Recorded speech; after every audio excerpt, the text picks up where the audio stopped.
আমি আমি আমি আমি এখন প্যারাড ইউজ করতেছি, এটা 3 কোটি টাকা। আমি ভিএট ইউজ করি 8 কোটি টাকা।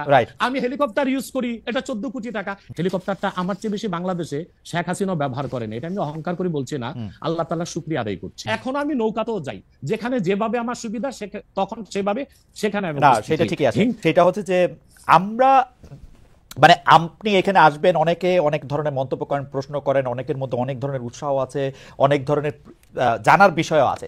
সেই জন্য আপনি যেটাকে বলছে হচ্ছে যে আপনাকে বলা হচ্ছে যে একজন পেশাদার বক্তা, যখন আপনি যেহেতু আপনি বক্তৃতা দিয়ে টাকা নিয়ে থাকেন, এইটা আপনি ঘন্টায় কত টাকা নেন সেটা নিয়েও মানুষের মধ্যে উৎসাহ আছে। এই ধরনের বিষয় নিয়ে আপনি কি বলবেন? কেউ কেউ আবার বলে থাকেন আপনি যে বক্তৃতা দেন সেটা দিয়ে একটা নির্দিষ্ট অঙ্কের টাকা নেওয়াটাও আসলে ঠিক হচ্ছে কিনা সেটা নিয়ে অনেকে প্রশ্ন। অনেকে, গোস্তাকি মাফ করবেন, অনেকে আপনাকে হেলিকপ্টার হুজুর বলেন, কারণ আপনি বিভিন্ন জায়গায় হেলিকপ্টারে যেতে পছন্দ করেন। এই ধরনের নিউজ, এই ধরনের আলোচনা আপনি আসলে কিভাবে নিয়ে থাকেন? দেখেন, আপনি একজন স্বনামধন্য সাংবাদিক এবং আপনি সাংবাদিকতার মাধ্যমে বাংলাদেশের অনেক উপকার করেছেন, কিন্তু কোন হিংসুক বা নিন্দুক যদি বলে খালেদ মহিউদ্দিন একজন বাচাল, বাচালি করে টাকা কামাই করে, এটা কি আপনি মানবেন? আমি বক্তা না, আমি হচ্ছে দায়ী আল্লাহ। আমি আমি আমি আমি আপনি ঠোঁটে চেয়ে খান, কিন্তু আমি মেধা দিয়ে সেবা করি মানুষকে। আমি বক্তা নই। আমার পরিচয় হচ্ছে, দেখুন আমাদের একটা ইতিহাস আছে, আমি পেশাদার কোনো বক্তা নই। আমি হচ্ছে দায়ী আল্লাহ, আল্লাহ দিনের দাওয়াত মানুষের কাছে পৌঁছে দিই। এখন আসে টাকার বিষয়। বাংলাদেশে কেউ কোনোদিন দেখাতে পারবে না আমি আমার নিজের জন্য কোনো টাকা চেয়ে নেই। যদি আমি কোনো প্রোগ্রামে কন্ট্যাক্ট করে টাকা নিতাম তো সর্বনিম্ন 3 লাখ টাকা রেট রাখতাম, কিন্তু কখনো কখনো আমাকে তারা খুশি হয়ে যা দেয় সেটা আমি নিয়ে থাকি। দ্বিতীয় হচ্ছে হেলিকপ্টার প্রসঙ্গ, এটা হচ্ছে আমার অত্যন্ত প্রয়োজন। হেলিকপ্টারটা আমার চেয়ে বেশি বাংলাদেশে শেখ হাসিনাও ব্যবহার করেন, এটা আমি অহংকার করে বলছি না, আল্লাহ তাআলার শুকরিয়া আদায় করছি। এবং বাংলাদেশে অনেক বক্তা বা স্কলার এক সময় আমার বিরোধিতা করেছে, আমি হেলিকপ্টার কেন চলি, হেলিকপ্টারে কেন যাই। বাংলাদেশে 2014 সাল থেকে ব্যাপকভাবে আমি হেলিকপ্টারে যাচ্ছি। এখন অনেক বক্তা, স্কলার বা স্ক্রু ড্রাইভার যাই বলেন, তারা হেলিকপ্টার ব্যবহার করছে, এখন আর সমস্যা হচ্ছে না। আমারটাই আর কি সমস্যা ছিল। হেলিকপ্টারটা কেন ব্যবহার করি আপনাকে একটা সহজ উদাহরণ দিচ্ছি। গত পরশুদিন আমার একটা প্রোগ্রাম ছিল মেঘনাতে, দিনে বাদে জোহর, আর রাতে আমার প্রোগ্রাম ছিল রংপুর হারাগাছ, সেটা মিডিয়াতে ব্যাপক প্রচার হয়েছে। পরের দিন আমার প্রোগ্রাম ছিল কালকে লোহাগাড়া, এই চট্টগ্রাম সাতকানিয়ায়। এখন আমি হেলিকপ্টার ব্যবহার না করে দিন ও রাতে 3টা প্রোগ্রাম করা কি আদৌ সম্ভব? না, সম্ভব না। যেখানে আমার বাড়ি আব্বাসী মঞ্জিল থেকে চিটাগাং রোড যেতে 1.5 ঘন্টা লাগে। তা আমি কিভাবে মেঘনার প্রোগ্রামটা দিনে করে রাতে হারাগাছ করে পরের দিন চট্টগ্রাম যাই? আমাকে এটা অনিবার্য কারণে হেলিকপ্টার ব্যবহার করতে হচ্ছে, এবং সেটা জনগণই দেখে। এর জন্য তো আমাকে হেলিকপ্টার হুজুর বলতে পারে না। এখন যে হুজুর নৌকায় চড়ে মাহফিল করতে যায় তাকে কি নৌকা হুজুর বলবেন? বা যিনি প্রাইভেট কারে প্রোগ্রাম করতে যায় তাকে কি বলবেন ট্যাক্সি হুজুর? এগুলো হচ্ছে আমি গাড়িও ব্যবহার করি যখন যেটা লাগে। আমি এখন প্যারাড ইউজ করতেছি, এটা 3 কোটি টাকা। আমি ভিএট ইউজ করি 8 কোটি টাকা।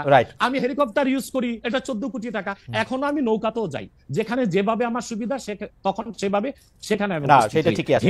আমি কিন্তু মনে করি যে এখন হিংসুক বা নিন্দুকরা কি বললো সেটা তো আপনার মতো না, সেটা ঠিক আছে। না না না, আমি কিন্তু মনে করি যে আপনাকে যত ব্যস্ত থাকতে হয়, আপনি যদি পথে এর মধ্যে থেকে আপনার দিনের একটা বড় অংশ আপনি ব্যয় করেন, এটা আপনার জন্য, এটা আসলে কোনোভাবে এটা মানে এটা কেউই এটা করবে না। আমার কাছে মনে হয় যে আপনার ব্যস্ততার জায়গা থেকে আপনার এটা করতেই হবে।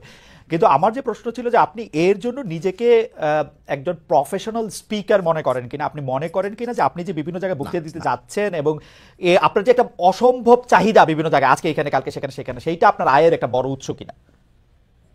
দেখুন, এটা ছাড়া আমার আয়ের ব্যবস্থা ছিল।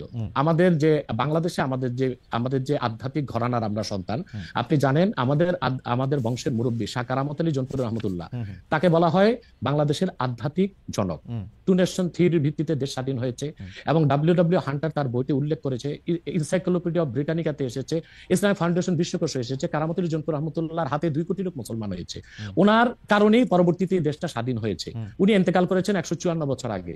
আমি ওনার ওনার বংশের আমরা জনপুরি পীর সাহেব বলে খ্যাত। আমি যদি অন্য পীরদের মতো আব্বাসী মঞ্জিলে বসে পিরি মুরিদি করে যেতাম, তাহলে আমার কোটি কোটি টাকা বছরে আসতো। মূলত আমার হচ্ছে দিনের দাওয়াত দেওয়াটাই আমার মূল কাজ। তারপর জনগণ যেটা খুশি হয়ে আমাকে সম্মান করে, সেটা আমার জন্য যথেষ্ট। আপনি কি আব্বাসী, এটা আমার পেশা নয়, এটা নেশা। আপনি কি আব্বাসী মঞ্জিলে আর এখন বসেন না? মানে ওই সিলসিলা কি আপনি? বসি, কিন্তু মূল হাইলাইটস করা হচ্ছে দাওয়াতের কাজকে। আমি দাওয়াতি কাজে ব্যস্ত থাকি। আপনার আপনি ইচ্ছা করলে হইতেই পারতেন, কারণ আমরা জনপুরের পীর সাহেবদের সম্পর্কে আমরা অবগত, তাদের অনেক ফলোয়ার আছে। আরেকটা কথা বলি আপনাকে, আরেকটা কথা বলি। আমি এখনো দিন রাত জেগে আমার ছাত্রদেরকে পড়াই।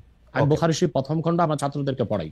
তো শুধু মাদ্রাসায় পড়িও আমি কয়েক লাখ টাকা কামাই করতে পারতাম, বই লেখক কামাই করতে পারতাম, কিন্তু আমি মনে করি তৃণমূল পর্যায়ে আল্লাহ কোরআনের দাওয়াত পৌঁছে দেওয়ার জন্য ওয়াজ মাহফিলের কোনো বিকল্প নেই। রাইট, সেই জন্য এটা আমার পেশা নয়, এটা আমার নেশা। এটা আপনার নেশা, কিন্তু আপনি অন্যগুলি যেগুলি আপনি অর্থকরী দিতে পারতেন সেগুলি তো আপনি নেন নাই, আপনি নিছেন হচ্ছে দিনের নিচ্ছি, দাওয়াতের নিচ্ছি, জায়গাটাকে, টাইমটাকে, নিচ্ছি। সেই ওগুলো নিচ্ছি, ওগুলি কিন্তু আপনি ঠিক টাকার জন্য আপনি ব্যবহার করতেছেন না। আয়ের ব্যবস্থা নয়। রাইট, সেই জন্য আমরা আপনাকে একজন পেশাদার মানে বা প্রফেশনাল রিলিজিয়াস স্পিকার এরকম বলতে পারি কিনা, সেইটাই ছিল আর কি আমাদের প্রশ্ন। না না, পেশাদার আচ্ছা, বলতে পারি। পেশাদার বলতে পারি না। ওকে, আপনি আসছেন এখানে, আমরা দর্শকদের কাছে একটা প্রশ্ন করেছিলাম যে আগামী জাতীয় নির্বাচন ঘিরে বাংলাদেশে ইসলামপন্থী দলগুলোর মধ্যে ঐক্য প্রক্রিয়া সফল হবেন বলে মনে করেন কিনা দর্শকরা। শতকরা 56% দর্শক মনে করছেন হ্যাঁ, শতকরা 44% দর্শক মনে করছেন যে না, সেই ঐক্য প্রক্রিয়া সফল হবে না। 70,000 দর্শক ভোট দিয়েছেন। আমি একটু আবার জনাব আব্বাসীর কাছে ফিরি। জনাব আব্বাসী, আপনি আপনার বক্তব্যে সামাজিক বিষয়, আধ্যাত্মিক বা পারলৌকিক বিষয়গুলির পাশাপাশি রাজনৈতিক বিষয়গুলিও উঠে আসে। আপনি যখন যে প্রয়োজন মনে করেন দাবি দাওয়া নিয়েও মাঠে নামেন। আপনার রাজনৈতিক মিশন ও ভিশন সম্পর্কে একটু জানতে চাই। গত অগাস্টের শেষ দিকে নতুন রাজনৈতিক দল গঠনের কোনো গঠনের ঘোষণা দিয়েছিলেন, তাতে অগ্রগতি আছে কিনা আপনি যদি একটু সংক্ষেপে বলতেন। দেখুন, আমার রাজনৈতিক দর্শনটা ভিন্ন। সেটা হচ্ছে যে রাজনীতির দুইটা দিক রাষ্ট্রবিজ্ঞানের, আপনি ভালো জানেন। একটা হচ্ছে থিওরিক্যাল পলিটিক্স, আর একটা হচ্ছে অ্যাপ্লাইড পলিটিক্স।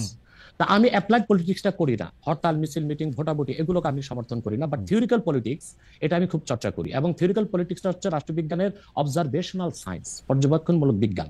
আমি বাংলাদেশ নিয়ে আমার যে চিন্তা চেতনা এবং বাংলাদেশের ভবিষ্যৎ নিয়ে, এটা 8ই আগস্ট আমি সংবাদ সম্মেলন করে বলেছি, সেটা আপনি দেখবেন, জনগণ দেখবে বলে আশা করি।